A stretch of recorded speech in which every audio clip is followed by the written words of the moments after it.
നമസ്കാരം, ഞാൻ doctor Shameem, KIMS health emergency ഡിപ്പാർട്ട്മെന്റിന്റെ കൺസൾട്ടന്റ് ആൻഡ് ഗ്രൂപ്പ് കോർഡിനേറ്റർ ആണ്. ഇന്ന് നമ്മൾ ഡിസ്കസ് ചെയ്യാൻ പോകുന്ന ടോപ്പിക് എന്ന് പറയുന്നത് പട്ടി കടിച്ചു കഴിഞ്ഞാൽ അല്ലെങ്കിൽ പേവിഷബാധ ഏൽച്ചു കഴിഞ്ഞാൽ എന്തെല്ലാം ഫസ്റ്റ് എയ്ഡുകൾ നമ്മൾ കൊടുക്കണം, അല്ലെങ്കിൽ എന്തെല്ലാം ട്രീറ്റ്മെന്റിന് വേണ്ടി നമ്മളൊരു ഹോസ്പിറ്റലിനെ സമീപിക്കണം എന്നുള്ളതാണ്. ഇന്ന് നമ്മുടെ ദൈനംദിന ജീവിതത്തിലെ തെരുവ് നായ്ക്കളുടെ ശല്യം തീർച്ചയായിട്ടും കൂടിക്കൊണ്ടിരിക്കുന്ന സമയമാണ്. ഇനി തെരുവ് നായ്ക്കൾ മാത്രമല്ല, വളർത്തു നായ്ക്കളുടെ കടി മൂലവും നമുക്ക് ചിലപ്പോൾ പേവിഷബാധ അല്ലെങ്കിൽ റേബിസ് നമുക്ക് അഫക്റ്റ് ആവാവുന്നതാണ് പേഷ്യന്റിന്.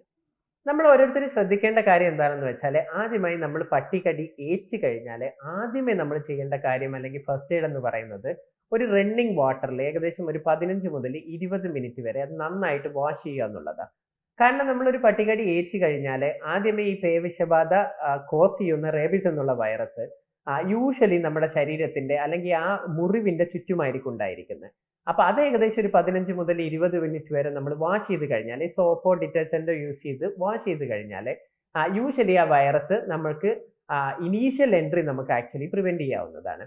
അതിനുവേണ്ടിയാണ് നമ്മൾ യൂഷ്വലി ഈ 20 മിനിറ്റ് അല്ലെങ്കിൽ 15 മുതൽ 20 മിനിറ്റ് വരെ വാഷ് ചെയ്യണം എന്ന് പറയുന്നത്.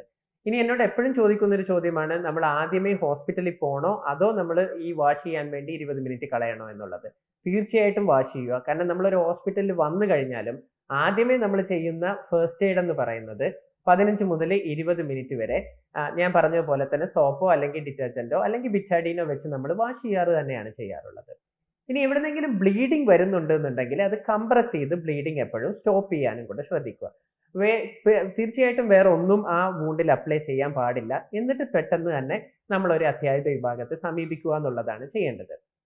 ഇനി നമ്മളൊരു അത്യാഹിത വിഭാഗത്തിൽ എത്തിക്കഴിഞ്ഞാൽ എപ്പോഴും ആളുകൾക്കുള്ള ഒരു ചോദ്യമാണ്, ഏതെല്ലാം കണ്ടീഷൻസിൽ നമ്മൾ വാക്സിൻ എടുക്കണം, അല്ലെങ്കിൽ വാക്സിൻ മാത്രം മതിയോ, നമ്മൾ ഇമ്മ്യൂണോഗ്ലോബുലിൻ എന്നുള്ള ട്രീറ്റ്മെന്റ് കൂടെ എടുക്കണോ എന്നുള്ളത്.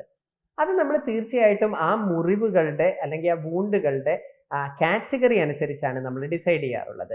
ഇപ്പൊ നിങ്ങൾക്ക് മനസ്സിലാവുന്ന ലാംഗ്വേജിൽ പറയുവാണെന്നുണ്ടെങ്കിൽ, നമ്മൾ ഒരു പട്ടികടി ഏറ്റ് അവിടുന്ന് ബ്ലീഡിംഗ് ഉണ്ടെങ്കിൽ, അതായത് ബ്ലഡ് വന്നിട്ടുണ്ട് എന്നുണ്ടെങ്കിൽ ആ വൂണ്ടുകൾ നമ്മൾ തീർച്ചയായിട്ടും കാറ്റഗറി 3 ഉൾപ്പെടുത്താറുള്ളത്.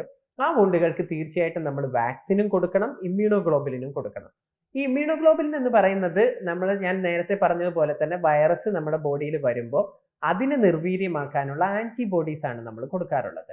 അപ്പൊ ഈ ആന്റിബോഡീസ് നമ്മൾ വൂണ്ടിന് ചുറ്റുമായിരിക്കും കൊടുക്കുന്നത്.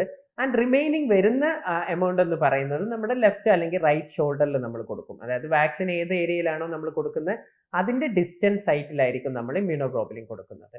അപ്പൊ എപ്പോഴും നമ്മൾ ഓർത്തു വെക്കുക, ഓപ്പൺ നമ്മൾ കാറ്റഗറി 3 വൂണ്ടാണ് അല്ലെങ്കിൽ ബ്ലഡ് വന്നിട്ടുള്ള വൂണ്ടാണ് എന്നുണ്ടെങ്കിൽ നമ്മൾ തീർച്ചയായിട്ടും വാക്സിനും എടുക്കണം, ഇമ്മ്യൂണോഗ്ലോബുലിനും എടുക്കണം. ഇനി വാക്സിൻ നമ്മൾ യൂഷ്വലി 4 ഡോസ് വാക്സിൻ ആണ് നമ്മൾ എടുക്കാറുള്ളത്. ആദ്യമേ നമ്മൾ ഫസ്റ്റ് ഡേ വന്ന ദിവസം, ദാറ്റ് ഈസ് 0 ഡോസ്. പിന്നെ രണ്ടാമതെന്ന് പറയുന്നത് 3ാമത്തെ ദിവസം, അതാണ് 2ാമത്തെ ഡോസ് നമ്മൾ എടുക്കേണ്ടത്. പിന്നെ 7ാമത്തെ ദിവസം, പിന്നെ 28ാമത്തെ ദിവസം. ഈ 4 ഡോസുകളാണ് നമ്മൾ എപ്പോഴും എടുക്കേണ്ടത്. ഇനി ഒരു തവണ നിങ്ങൾ വാക്സിനേഷൻ സ്റ്റാർട്ട് ചെയ്ത് കഴിഞ്ഞാൽ തീർച്ചയായിട്ടും ആ വാക്സിനേഷൻ കംപ്ലീറ്റ് ചെയ്യണം. അതായത് ആ 4 ഡോസ് എടുത്ത് തന്നെ നമ്മൾ വാക്സിൻ കംപ്ലീറ്റ് ചെയ്യണം.